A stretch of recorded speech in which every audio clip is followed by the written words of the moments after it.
Let's meet our newsmakers. They are Kerry Chikarovski, the former New South Wales Liberal leader, and she's now in business in Sydney, and John Dickson, who's the co-founder and director of the Centre for Public Christianity. Welcome to you both this morning. We showed those pictures of the returning passengers because we just wanted to gauge your views on the Qantas mishaps in the past few days. Kerry Chikarovski, how long before travellers start to switch airlines, or is that being unfair? Well, I think people are getting a little nervous, and I don't think it's helping that, for example, you've got the union out there at the moment saying that safety is becoming an issue because we're doing all the servicing, or not all of it, but a lot of the servicing offshore. So I think people will start to think, well, hold on, Qantas had such a fantastic record, but over the last 12 months, there's been a series of events, and so they're not the cheapest airline in the world anyway. They're not the cheapest airline to fly to Europe. They're now getting some safety issues. I think people might start voting with their feet. John Dickson, you've been doing a fair bit of travelling lately. Do these kind of incidents concern you? Yes, I'm due to be on an A380 on Wednesday, and I've asked my PA to change me to a 747. And they've both got problems. Yeah. I'm actually a fearful flyer because I lost one of my parents in a plane crash when I was quite young. So I have what I describe as a perfectly rational fear of flying. Goodness me. With these kind of incidents, is there anything an airline can say to restore confidence, do you think? Well, I'm amazed that these pilots, in the middle of an exploding engine, are just perfectly... I mean, you hear their voice through the PA, the recording of their voice, and they are calm and to the point, and I just think it's incredible training. What can they do for us? I don't know. But that's probably one of the reasons why you would stay with Qantas, because I listened to that recording as well, and I'm thinking, this man has got an engine blowing up behind him, and he's as calm, cool and collected. I want that guy. And that's exactly right. And I think that, if you think about it, okay, every airline has its problems, but when you look at the professionalism of the Qantas crew, it means I'm going to stay with them, I must say. I would rather be on a plane with them with a problem than somebody else on a plane with a problem. I'm clinging on to the Rain Man quote. That's exactly right. Let's move on. Alcohol has been in the news a bit this week. A Victorian woman was jailed for giving shots to her 5-year-old son. Also, a really interesting British study was released that showed alcohol, in comparison with something like marijuana, cocaine, heroin, was the biggest danger both to the individual and to the costs of a society. We know binge drinking is a huge problem here, but we haven't really seen that much of a discussion about the dangers of alcohol lately.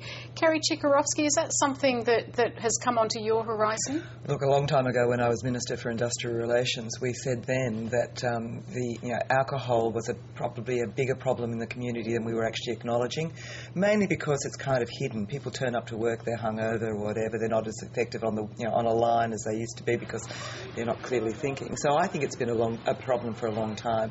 I think the binge drinking is becoming a much clearer problem in that there are a lot more instances of people being in hospital and those sorts of things.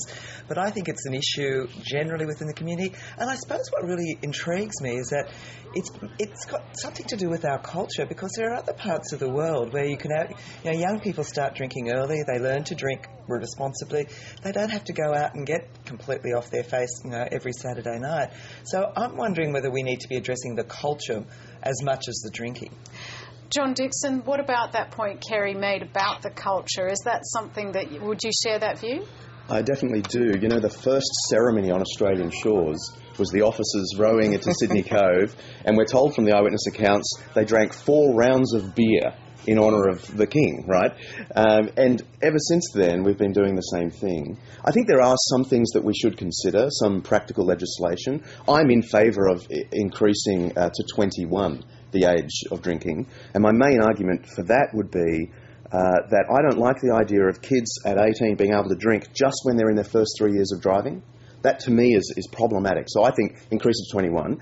But beyond that, it is a cultural issue, it's a family issue, that's where we've got to tackle it.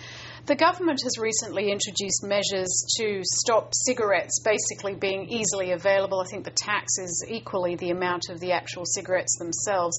Alcohol, it hasn't been sort of branded as an evil in the same way as cigarettes. Would that be a fair assumption? But that's because you can actually drink responsibly. I mean, I don't think any level of smoking is good for you. But, having a couple of glasses of wine is never going to... even the doctors are saying, have a couple of glasses of red wine, it's good for your health. So I think The difference what we have to do with this, I think, is actually get people to the stage where it is that responsible level of drinking. It is actually drinking for enjoyment. It's not drinking to go out and get blind. It's to enjoy yourself but not to be totally over the top. So does the government have a role in this, John? I think they do have a role. It's not the substantial role. So the things like, increasing the age limit, and maybe the alcopops measures are one thing, but that only reduced alcopops because the tax went up and they moved drinks, yeah, right? Exactly. So that's an illustration of how legislation does very little. It is a cultural issue. We need to get our artists and our actors and our musicians involved in a sort of a broad campaign to say, hey, let's drink responsibly. Let's not be idiots just because we're Australians. And I'm not convinced that going up to 21 is going to make any difference, because I actually think that, you need to have those lessons taught from a very early age. Not drinking lessons, mind you, but those lessons about how you need to be responsible about your behaviour. Like in France, for example, you see small children at tables with their little tiny glasses of wine, and, there doesn't seem to be the same kind of issues. But let's move on. Now, we discussed last week the question of banks and interest rates, but it's again taken centre stage in the news agenda this week. Let's hear some of what's been said.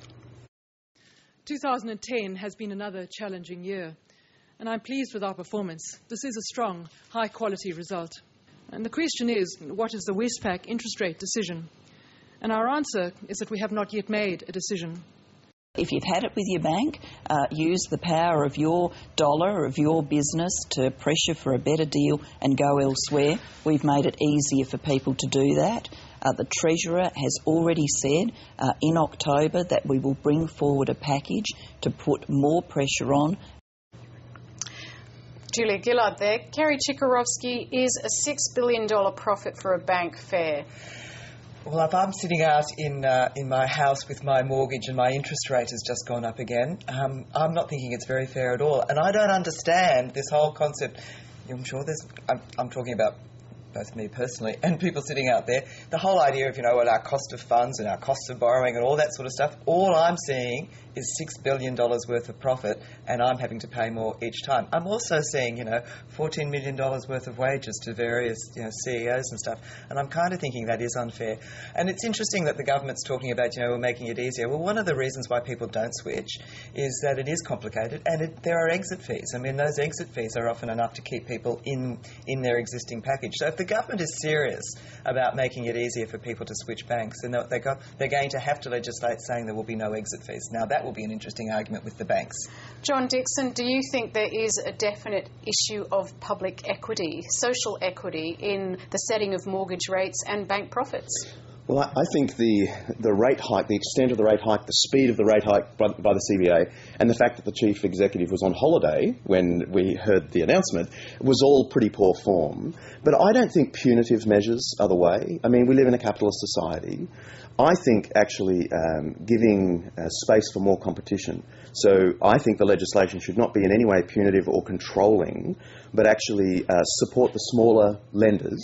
Perhaps guarantee their deposits in a stronger way, and let's just see sort of competition flourish. I hope that's where we go, rather than being punitive. But you can understand the level of frustration in the community, sure, because the government helped the banks. The government guaranteed their funds, and the banks were very happy for the government to step in at that stage and say, oh, well, we need to do some sort of regulation here. By the way, it's going to help your profits. And then when there is any suggestion that they might legislate in some way to actually help them distribute those profits more equitably, they go, oh no, we can't be interfered with. So, I mean, I can understand the community's frustration. I can certainly understand the frustration, but I think at the same time we need to compare sizable companies, comparable companies, and see what their profits are. Because I understand that a $6 billion profit for a company that big is about ballpark for equal, computer companies of a similar size. So it's not like their profits